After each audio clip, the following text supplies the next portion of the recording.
Hello YouTube, Robin Hood Bricks here, and today I'm going to take a break from building my own creations and build somebody else's, specifically the Harbourmaster's office from the Series 3 Bricklink Designer Programme. I'm looking forward to it.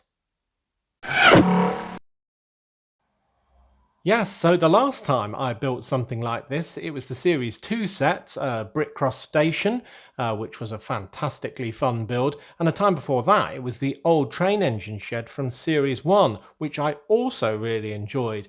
There's just something about doing a build that's made by a fellow Lego designer that doesn't kind of follow the patterns of a normal Lego set in some way that's kind of a bit undefinable, a different way of building things, loads of different ideas and novel part usages and so on that I really like. So it's going to be fascinating doing one from Series 3 as well. And I had a few shocks when I opened the box. First of all, no base plate. I thought, oh no, they've forgotten it. No, it's built on plates. Secondly, oh no, no instructions. But no, they give you this card with a link to online instructions so everyone can access them. And this one was designed by Rich Herbert. So congratulations to him on achieving this, because it is a beauty of a set, isn't it? I'm trying to puzzle out exactly how I want to use it in my city. Because, well, I presume this is the best angle, but it's going to be interesting what other angles also look good for where I position it in my city, because obviously it needs to be on the waterfront, but there's a lot of competition for that real estate.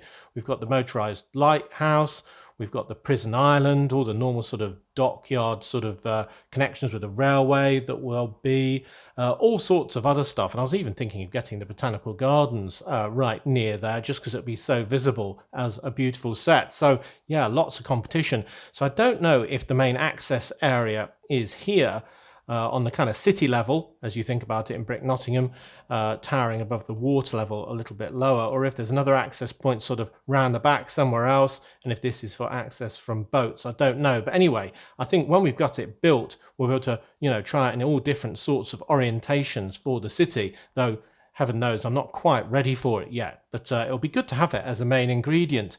And it strikes me at this stage that I could build this whole thing in mirror reverse way, but essentially I can't make that commitment yet, can I? So I'm going to have to build it regular style, and it's just going to be an absolute nightmare later if I decide that it will work perfectly in my city just the other way around. That's what I did with my old fishing store after all, and it is absolutely perfect. Oh, and the Tudor corner modular recently. So yeah, it's quite a common device and a great way of fitting it perfectly into your scenes. So yeah, we can't make that decision yet.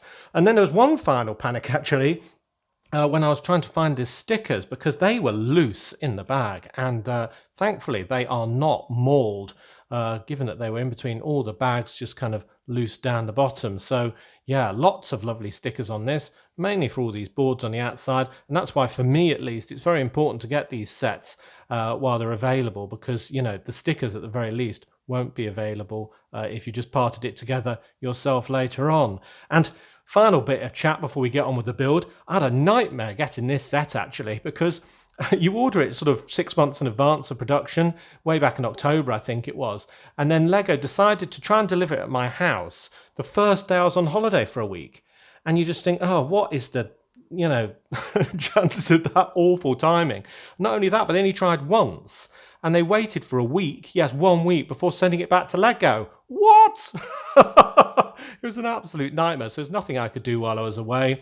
So back to Lego it went. And then when I got home, I panicked, called them and said, what can you do? Can you get it back to me? And they were perfect. As always, Lego customer service, 2 thumbs up to you. You got it right back to me and we didn't skip a beat. So I'm so grateful, because there aren't many of these around. Anyway, right, let's start the build. I'm presuming we're going to start right at the bottom with all of this fishy goodness down here. So let's get on with that. Well, yes, we've started with the fishy business at the bottom, but in a smaller sense, because we've started really with the add-on build, this lovely boat. And It just goes to show the difference between a regular Lego set and one of these Bricklink Designer Program ones, because the amount of pieces that went into this boat, I've never seen the likes of it before. No part is sort of bigger than about that, and there's just hundreds of them in there. It seems such a waste to me. But anyway, we have got probably the most accurate looking stripy boat ever known to man. So yeah, that'll definitely fit in my city. Quite like the overside outboard motor. That looks pretty cool as well. And we've got our first dual layer effect with the sea bottom there, with a crab and a fish and coral and weeds and so on, and then the splashes around the boat. Now, when this goes into my city, my system's completely different, so it's not really going to work with this, is it? My sea bottom's going to be much bigger and kind of on a shelf and very, very deep as well. So this will just sit on the water level there, but I will be able to use all of these pieces, no doubt. When it comes to the next section, which will be all of the sort of pillars and posts, I will want a bit of that. So it's just a question of how much I kind of keep and how much I chop off, because I figure a boat this size would probably be towering, well, underneath the level of the dock there rather than quite up with it. And much bigger boats would be kind of alongside. So that's what I'm trying to aim for in the end when we finally get it installed in the city. But we haven't even got it built yet, so I don't know why I'm wittering on. Cool, that is a very nice boat. Let's move on to more fish goodness. Well, we have raced ahead to the end of bag 10 from the first 2, making the little seabed and the boat on here, to 8 more to make this great big biscuit of dark azure plates. With all of the undersea elements of sand and sea life and all the rest of it, different coloured fish, a big turtle, that's very nice to have, a grey shark, crabs, all sorts of different things, loads of hermit crabs. There's actually 3 hermit crabs around here. There's one there, and another one hiding somewhere else. Can't remember where he went. But it looks very nice indeed, and it's fantastic for this set, I think, as that sort of contrast with a diver floating around with his camera and so on, to what is going to be above. But for me, it feels incredibly wasteful. Every time I'm building all of these dark azure plates and join them next to each other, I realise I'm just going to have to undo it all and put them into my parts bins, because, you know, that's not how it's going to end up in my setup.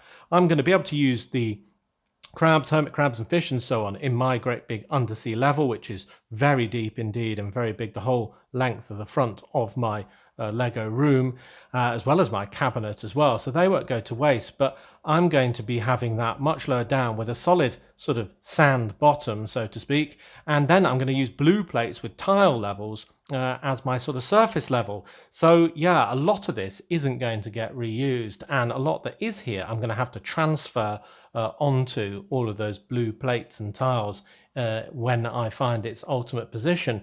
And that kind of lends me on to the next thing about all these sort of sandbanks. Now, some of these I could use actually on my blue plates, kind of for where bits have crested out of the waves. Maybe it's low tide, or maybe towards the back of the setup we've got some land sticking out of the waves, and then it gets deeper and deeper and we have none, and the post just goes straight into the water at the front.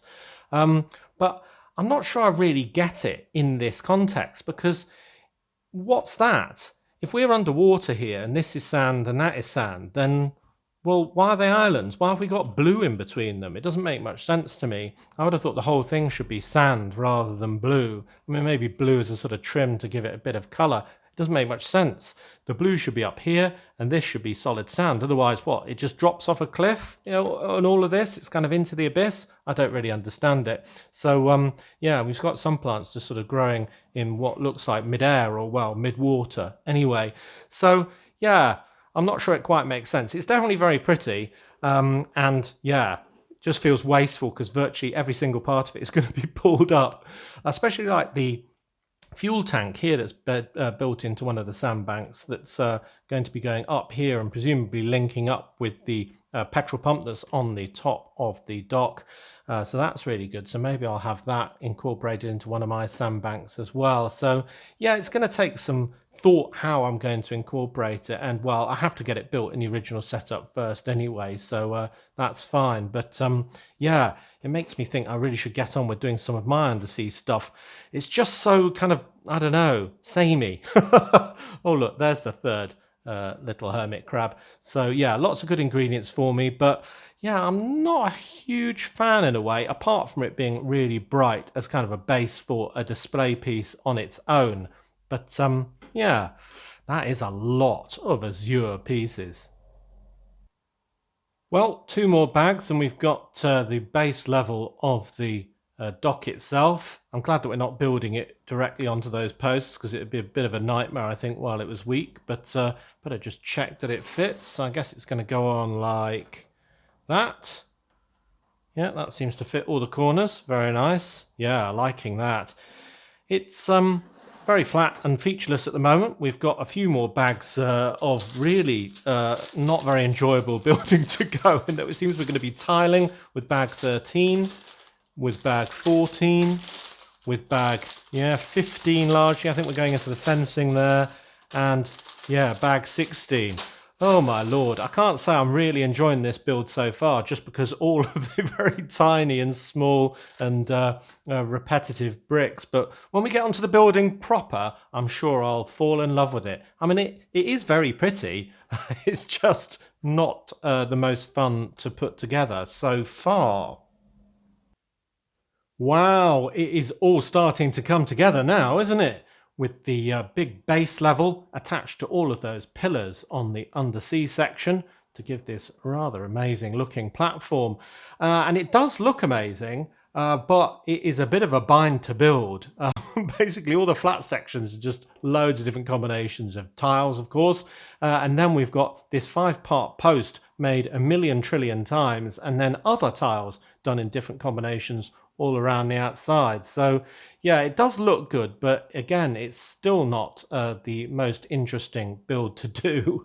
We've got an obligatory seagull, some life rings, and a obligatory beard on a fisherman. You've got to have a beard, it seems, in Lego if anyone's involved in the fishing industry. And then on this side, we've got our first sticker for no wake, slow down, making sure all the boats are going under 5 miles an hour or whatever it might be, which isn't going to go down too well with my racing boats, I don't think. Maybe they're just breaching all of the rules. And then on the back continues there. And we've got tyres on this side, which is a bit confusing. That means there's boats up against the fenced side as well. Maybe it really should stick out into the sea and this bit be at the end of a pier. It kind of answers my question of whether there are any additional sort of entry points at the back. Not really. There's the rungs to get out of the water if you're a swimmer, but really it's this end here. So I think that is where the pier would connect to the mainland, and this bit where a boat can come soon. You can kind of climb out of that if it's a shallow boat like the little one we did earlier. So I think that will be down about here in my city, where that will be the water surface, and then a bigger boat obviously will be less of a step up. So yeah, looking good. I've spent most of my time making sure all of the sprue marks on the ends of all of these tiles on the flat section and on all of the fence sections aren't showing to make it even more perfect as well. And another thing that occurred to me while I was building was, well, you can't really see the undersea anymore. It's all hidden in a huge amount of shadow. All of that work I did, aligning all of the tiles and all that in the little bits of sandbank and so on, and it's all sort of unviewable. The pictures of this set, when you actually see it online, it's all incredibly well lit and looks like an absolute Aladdin's cave down there, but really, even with filming lights, you can only really see the brighter sections of crab and so on in the gloom. So maybe it will be a bit better when it's done my way, and this is just over some tiled blue plates. Cool, so there we go. That is a pretty good foundation for the building, because that's exactly what it is, just a foundation. It seems here we've got practically no studs to attach your building to, so I don't think we're building directly onto here. I think we're building on a separate kind of build, and then it will just be attached here lightly, which is quite a good idea to save us sort of getting all of these fences knocked down while we're doing the next section. And it'll also make it slightly easier to mirror in the future, should I need to. Hope not, please no. So yeah, I'm looking forward to getting on to the more interesting parts of the build, getting all of these stickers used and so on. But it is very pretty already, I must say, even if that undersea is a little hard to see. Yep, so here is our start of the building. After 3 more bags worth, we're up to bag 19 now, would you believe? There's not many in each one, and sometimes the steps in the instructions are very small indeed, like add 2 bricks and then add another 2 bricks of the same type right next to the 2 you just added. Why not add 4 as one step? Anyway, I digress. Yeah, we've got the basic bones of an inside here with some harpoon guns and a harpoon arrow there. Gaps for windows, presumably. When I first put that part in, I assumed it was a dog bed or something like that, but I think it's a doormat. This one I thought might be a sort of one-hole putting practice green, but I think it's a rug. And then we've got some furniture here with the treasure chest with the radio on for the shipping forecast and some binoculars. A really nice sort of old leather chair in dark red. And probably my favourite of all the builds actually so far is this lovely little sort of log burner. It's kind of upside down in all of its, top half. And we've got a little bit of glowing embers in there in this half 2x2 brick. So that is really interesting. Very nice indeed. Keeping the occupant nice and cozy in there. And I'm presuming that chimney will link up with something higher up later on. But yeah, we've got a nice white corners on all the edges, ready to take some tiles, loads of connection points for other things. And yeah, looking good. Though, I mean, it's pretty small, isn't it? You think the size of the set, we haven't got much interior space, but then again, it's all going to be enclosed and we probably won't see it that much anyway. So yeah, it's all about that lovely exterior view with all of that stuff. Well, so far the Bricklink Designer program has had some amazing builds with amazing details on the inside, and well, this is absolutely no exception. It is crammed in here, full of all sorts of goodness. The main focus is this huge desk with all of its equipment, a lovely chair build, a lovely PC build with a weather forecast on, and this map behind, which is absolutely lovely. Map of Brick Bay there probably. Mostly concealed, unfortunately, but it is very nice. Sort of books stacked up, radio, all sorts of equipment, mug, compass, microphone for blaring out of the speakers on the roof, presumably. Filing cabinet, and absolutely love this map chest. It's kind of got all the dividers in it to separate all of them. And you can just see one at the front there, so you can flip through all of that to find the right one for whatever he needs. And then on the top, we've got a telescope and his Oscar, which is nice. I didn't know he'd won an Oscar, but clearly he has. We did the harpoons before, so there's all sorts of more practical equipment on that wall. The windows there. I love this white stripe that we're starting to develop along the outside. And we've got the hotel sign with 5 stars on there. So I don't know if he stole that on a drunken evening on the town from a boutique hotel, which since they've replaced, or if that means something else. We've also got his cap hung up there with the walkie-talkie and the key. Minor criticism. We've got the back of a Technic brick there. You can use a modified brick with 1 stud in the centre of it as a 1x2 if you want to hang something on the outside. I can only assume it's so this lantern could sort of swing around in the breeze maybe a bit more freely, but hey ho.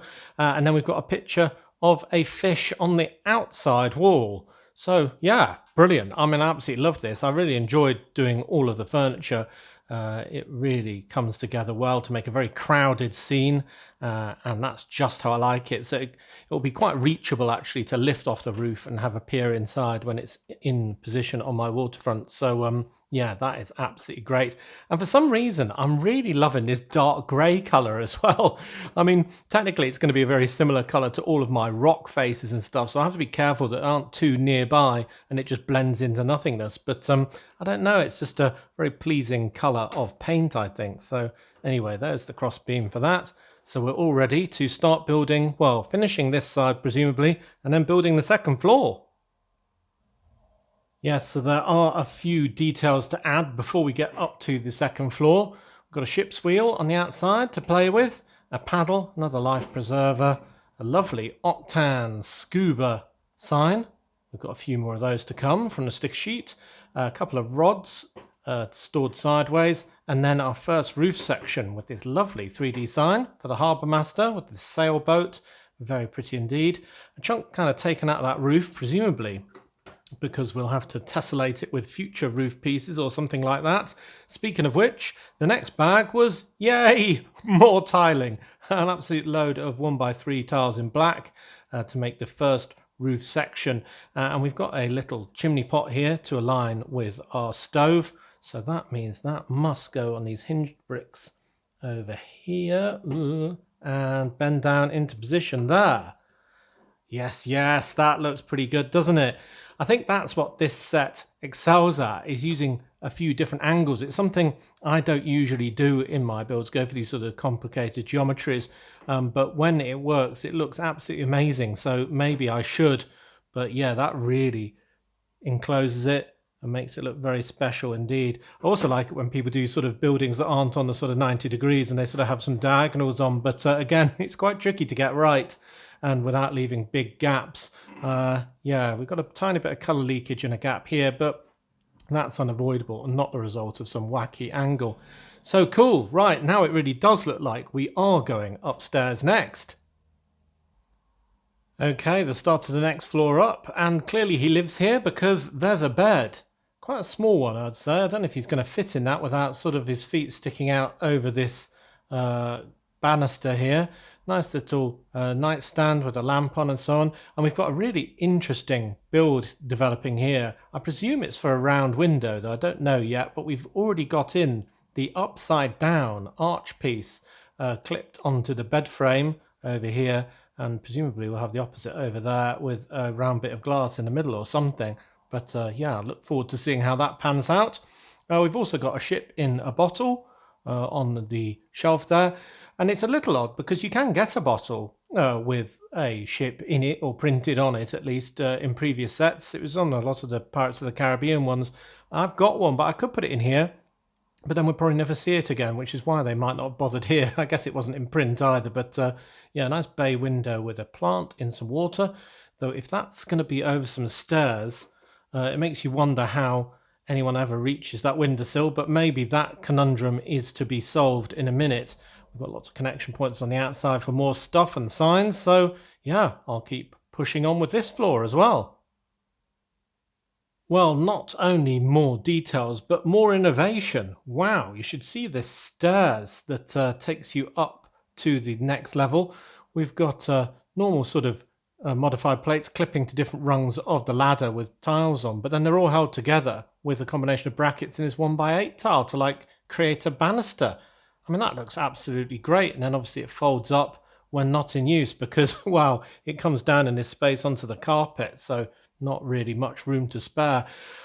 We've added a model of our lighthouse, which is very cool indeed, because I think this will either be next to it or opposite it on the other sides of the bay. My provisional thinking is that, you know, if we've got the long bridges across Brick Nottingham Bay, that this will be on that side and the lighthouse on the other, or the other way around. So yeah, it would be something that he'd be sort of gazing at out of his window every day. So he'd probably have made a model, and he's either done it wrong or out of date because obviously he hasn't got the red stripes of my version of that lighthouse on. So maybe it was before it was painted, and that must be a picture of one of the bridges across Brick Nottingham Bay as well, Brick Bay. So yeah, and then we've got a fish mounted on the wall, which I think should be one brick higher. I might even amend it and change it into the row of bricks above because it almost looks like that fish is in bed.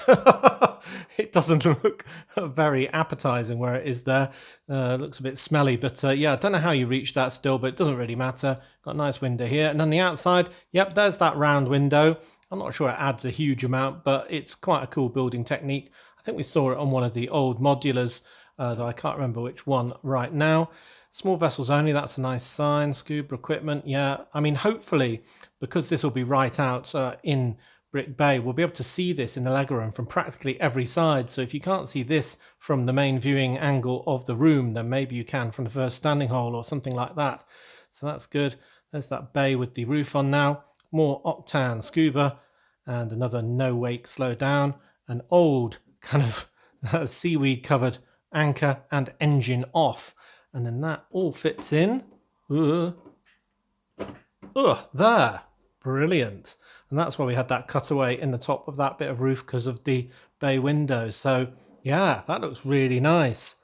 Very good indeed. Oh, right, that's right above that bit of roof. Yeah, it fits quite well there, doesn't it? Yeah, so I'm thinking that that might be facing the first standing hole, and then that would be facing into Brick Bay, and then that would be facing the main viewing angle. But then again, I might have it completely wrong because, yeah, that means the pier would be... Anyway, yeah, it's too hard to work out right now. Cool, well, I've got 2 more bags and 1 more sticker to go, so I'll get on with all of that, and then we can look at the final piece. Well, the only change I've made to Rich's design is by moving that fish up just another row of bricks. And I think it looks a lot better being slightly out of the bed.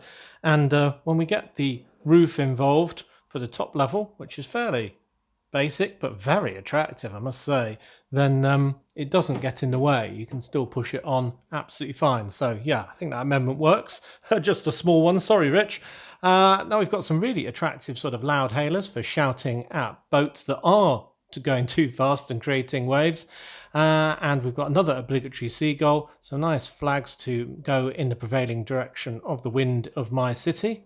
And a really nice communication satellite dish, very simple, just using sort of more modern parts to do what used to be done a bit less attractively, but very nice indeed. And a couple more comms, sort of an antenna on the roof there. Ooh, I've screwed that up. There we go. Let's put that on. There we are. And yeah, it makes for a very, very attractive building. All these different bits of roof, the white horizontal stripes and the white vertical stripes, as well as absolutely all the detail, make this a lovely, lovely building. It's absolutely beautiful. I love it. I think Rich is a very deserved winner of the very coveted prize of having your set turned into a official Lego set, albeit for Bricklink Designer Program 1. So yeah, I think this is perfect. How you get up there, I don't know as well, but it's very pretty, so I'm glad we added it. Right, so that was virtually all of it. Oh, I've just snapped off a coral. Then we just had a few more people here and the all-important fuel pump, which I very much like the fact, not just for its octane colouring, but the fact that it's kind of in dark red and dark green, showing it's really, really old and been exposed to all of the elements, and it's kind of all of its paint has got very much darker. Got an attachment point for a boat here, loads of sort of barrels and gas tanks for diving and so on, and some people crabbing.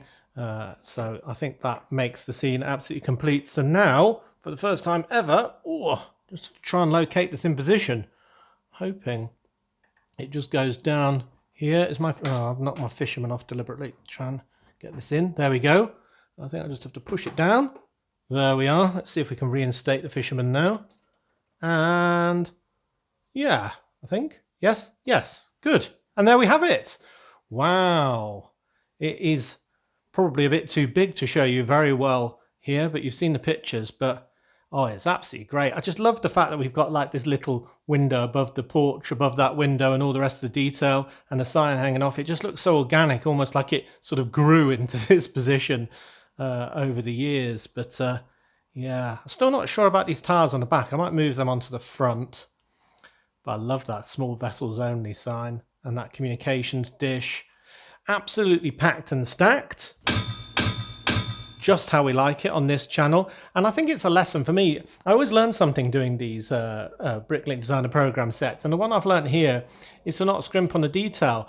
And that might sound funny coming from me, because a lot of the time I add loads and loads and loads of detail. But I think when I do my modules and stuff, sometimes I think, ugh, can't be bothered designing a sofa for the inside or a desk that's crammed full of stuff.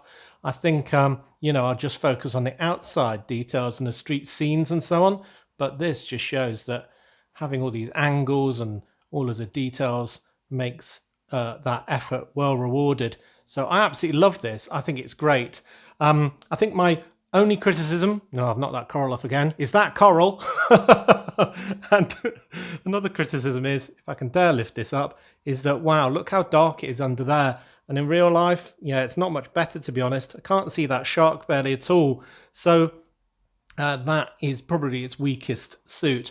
But that's not going to be a problem for Brick Nottingham, because this is probably going to be about this height with the little boat down much lower, down sort of on this level, peering up at the fuel tank. And I think then it will be on blue tiles not dark azure, with plates with tiles on, and then we'll have all the undersea stuff on a completely different shelf lower down in the order of things. But you know, it will be about this high, and then I've just got to make a decision about all of these sort of sandbanks. I'm thinking if we've got a shallow side and a deep side, and I think this fuel front side as it currently is has to be the deep side. That one I think shouldn't have sand and should just have water, whereas all of the bits on the far side should have the sand perhaps, as it's sort of getting a bit more shallow there, and that's why they picked this area to site this building, because, well, it it's got some foundations on the rocks on the cliff edge, and then I'll probably have my cliff edge sort of going up against here, and then, well, some sort of access point at this side. Coral certainly is annoying right on the edge. Cool. Well, I'm going to give that a 5 out of 5 because I really liked it. I think, well, maybe a 4.5 out of 5. Sorry, Rich, I'm knocking you a half a point off, and it isn't your fault either. It's just because all of the tiles on here and all of the little bits on the bottom were quite tedious to do. But the building I thoroughly enjoyed, and the finished product I absolutely adore. So yeah, that is a very good score, I think. So I will have to take this to the Lego room, but I've got nowhere to show it off in at the moment. So yeah, it will just be as a placeholder for now, much like my lovely lighthouse. Well, as I said before, I was panicking when I thought I couldn't have this set, and I was right to panic because it's absolutely gorgeous. I think the best part of it is that it looks great from absolutely every angle, which makes it perfect for being in the absolute foreground of my city. I mean, where is the ugly side to this thing? I can't decide. Yeah, all good, all very pretty. I think the biggest disappointment, well, not disappointment, a criticism from my personal perspective is just the two-layered thing. I'm not entirely sure that this undersea scene works very well with the blue level representing what exactly. It's not really the seafloor or the sea surface. But I do like the idea of some sandbanks poking through the waves, so I'm probably going to keep most of it. Another observation is 1x5 plates are morally wrong. I find them hard to find. They look weird, and I'm just not used to them. Having done Lego for so many years, 1x4 plates and 1x6 plates I'm used to, and 1x5 just seems like something that's morally wrong to me. But yeah, this is a great set, despite its inclusion of that devil piece. But yeah, looks absolutely great. I'm very, very happy with it. So hopefully you managed to get one of these sets or one from the other line. I don't think I'll be getting any from Series 4. And I'm not even sure I'm that interested in anyone from Series 5. So it was my original intention to probably try and get one per season. But yeah, I'm not going to buy things that I'm not going to incorporate in my city. So yeah, not a problem with this. Oh, that grey, it just looks great, doesn't it? Popping it against the reddish brown. I think that was an excellent choice of colour. And the white, yes, very happy indeed with this, as you can tell. I think I will put it somewhere prominent rather than hiding it in the Lego room for the next week or so, so it can be admired by the Hood household. But yeah, I love it. I'm just wittering now. I'm going to stop. So, as always, thank you very much for watching. It is appreciated. Do remember to like, comment and subscribe for more awesome Lego videos. And if you value this channel, there are many ways in which you can support it. Do check out the links in the description below. And next time on Robin Hood Bricks, I think it's time, I think we're going to do Project Old Grey. Guesses what that is in the comments section. Bet you won't get it. It's big and it involves a lot of old grey coloured plates. That's all I'm telling you. Except it's going to be probably too big and it's fair to mid silly. So until then, see you. And 2 more seagulls for the collection. Bonus.